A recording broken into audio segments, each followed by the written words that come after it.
this is a big sign of thaw in the US-Iran relationship amid ceasefire period, providing relief to the countries globally.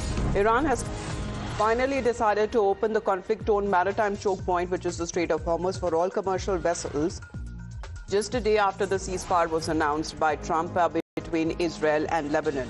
And this seems to be a big development as far as this news is coming in from the Iranian foreign minister himself, where he is now declared as far as the Strait of Hormuz is open.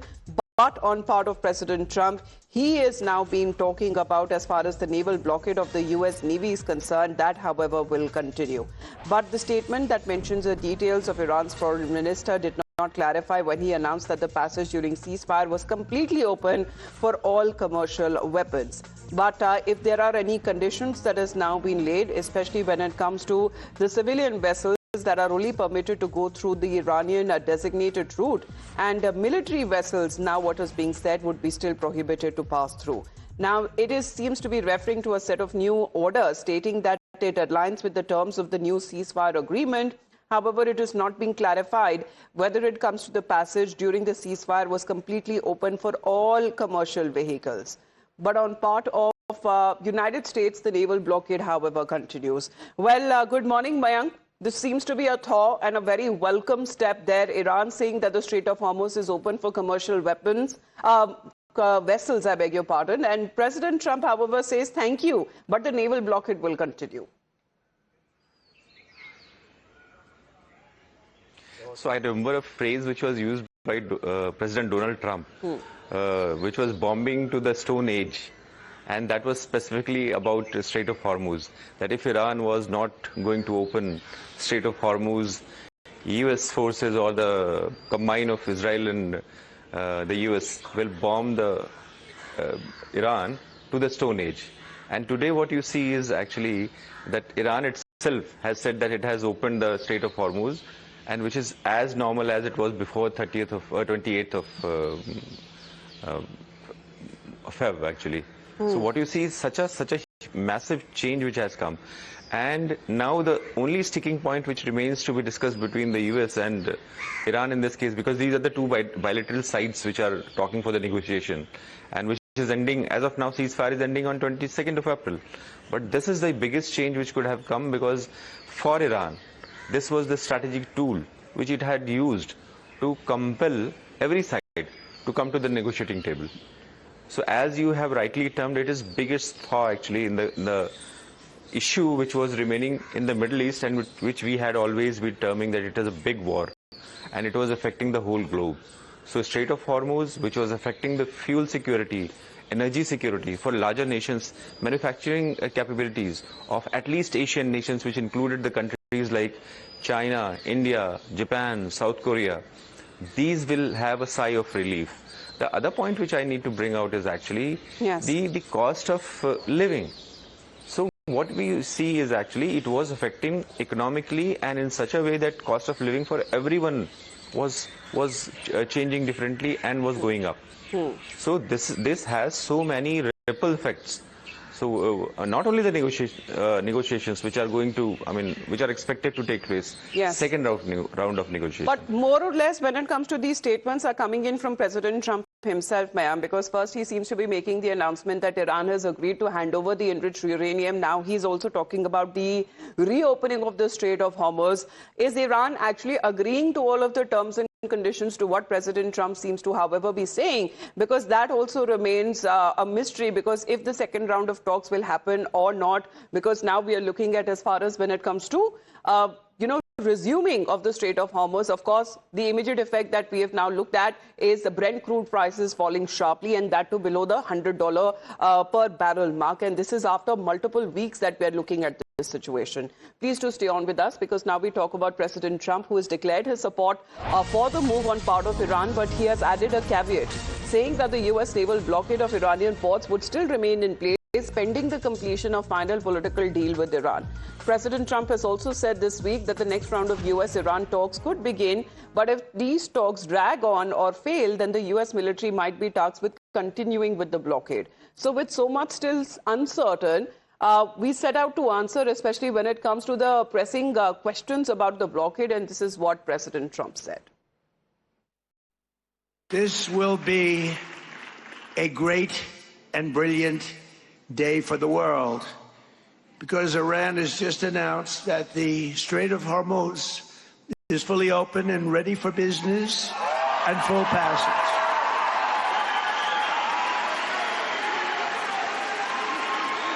But the naval blockade, with the greatest navy in the world, from the greatest military the world has ever seen, we built it during my first term. We built it. They said I was crazy. We weren't so crazy, were we? Will remain in full force and effect as it pertains to Iran until such time as our transaction with Iran is 100% complete and fully signed. And this process, we're getting along well, but who knows with anyone, but who knows with Iran in particular. This process should go very quickly, and that most of the points are already negotiated and agreed to. You'll be very happy. The USA will get all nuclear dust. You know what the nuclear dust is? That was that white powdery substance created by our B-2 bombers, those great B-2 bombers, late one evening, 7 months ago. No money will exchange hands in any way, shape, or form. Iran will be, and you know how we're going to get the dust, right? Iran, we were going to take it anyway. But taking it that way is slightly more dangerous. But we were going to get it anyway. But Iran, with the help of the USA, has removed or is removing all of the sea mines. And most importantly, it never agreed, and you'll understand, they will never have a nuclear weapon. They will never have a nuclear weapon. Well, Mayank, this is sort of change that we're actually seeing President Trump in a visibly happy mood. And this is a dig that we have seen that the Iranian embassies in one of the countries have also taken a dig. When he talks about the Strait of Hormuz, well, in the moods that he appears in, either it is Strait of Hormuz, it is either Strait of Iran, or is it Strait of Trump. But President Trump here, however, seems to be announcing that Iran has agreed to the terms and conditions. Yes, it is open. And the biggest part, actually, when you see, is actually talking about dust, which is fissile material, which is enriched uranium. And this had been the one which is right now being discussed and is in focus. But what we need to remind our viewers, and they would also be interested to hear about, what about Lebanon then? What about the Strait of Hormuz, which was supposed to be the biggest tool in the hands of Iran? Reading all the trends, actually, we see that things are moving towards a situation wherein resolution might be in sight. So the way the things are moving, but then stronger statements from the US side, the blockade remains, which means that they'll be deciding what kind of ships, even if Iran has announced that Strait of Hormuz is open as it was before the 28th of Feb, actually. So we have to see that what kind of blockade has the US continued with. But is it still continuing with the blockade of the kind of ships which are moving towards Iran or moving out of Iranian ports? That has to be seen, and it is a very interesting thing, actually. So how is it Iran going to take a position on that? And they have also announced that no military vessels are allowed to enter, which means no military vessels are allowed to enter. But as you hear the statement made by President Donald Trump, he was also talking about mines, actually. Yes. Mines remain the biggest and he danger says that as far as both US and Iran are working on that as far as clearing the mines on the seabed, which Iran seems to have laid. But on part of the Iranian point of view, we're going to put that focus as well, because if the Strait of Hormuz is indeed open, there was a visible cheer that you could also hear in the background when President Trump announced this. Let's in the meantime also talk about, it's been over a month, close to 2 months, if we can talk about Operation Epic Fury, where President Trump had claimed that there has been a major breakthrough in the US military mission against Iran, announcing what he has described as the suspension of Tehran's nuclear program and the reopening of the Strait of Hormuz. So President Trump has been saying that the United States would secure what he's called as the nuclear dust, in which he's described enriched uranium from Iran without any financial exchange, while asserting that one of the key objectives, restoring free movement through the Strait of Hormuz choke point, has been achieved. But we'll put out exactly what has been the Iranian point of view here as well, because Iran, however, has come out to clearly and categorically dismiss President Trump's claim that Tehran has agreed to allow its enriched uranium to be handed over to the US. So this still remains a sticking point as far as enriched uranium is concerned. President Trump, however, seems to be insisting that when it comes to a nuclear weapon, Iran cannot and is not in a position to acquire that. But again, when it comes to if the next round of talks happens, it is still not clear when. But it is being said that it will happen again in Islamabad. And will President Trump himself go to Islamabad? Well, Mayank, that also seems to be one of the bigger questions, what we are now looking at, because President Trump has now been, dropping a big hint. But how is that every condition that President Trump has said, Iran is accepting all without any conditions? I mean, that appears to be something which is impossible. See, on this point, we can analyze actually, because ultimately the details will come out, but we need to analyze how the things have shaped up, or what has been the kind of trend which has been seen since last almost 15 days, or specifically as the ceasefire started. So what you see is actually gradually both sides are coming to a middle ground, or they are shaping the atmosphere to an extent that when they come out with an agreement, the environment will already be shaped in such a way that people will agree that at least things have boiled down, or the thaw has been such that it is agreeable to the world. This is how the environment is being shaped right now. But then important aspect which you brought out, when it is about dust, I mean the term which has been used by President, when it is about enriched uranium, we need to see, because in terms of uranium has multiple uses in that case, and that can be military grade uranium, and that can be for the peaceful purposes, for energy, for medical purposes and all. There are multiple use of that. So the amount of enrichment decides how is it going to be utilized, or in what way the chemical reaction can take place, that it can become an energy which is a bomb. So we have to see what is the kind of discussion going on. To what extent will the Iran be allowed to enrich its uranium, and whatever the uranium is right now, will Iran be agreeing that it hands that entire uranium amount or quantity to US? Because JCOP, we need to bring out Joint Comprehensive Plan of 2015 April. Yes. That had also provision that Iran was ready to hand over its enriched uranium, and Russia was the one which came out, because Russia also has that capability and technology. So is there a possibility, man, that President Trump himself could travel to Islamabad for the second round of talks? I mean, he's not completely rejecting the idea.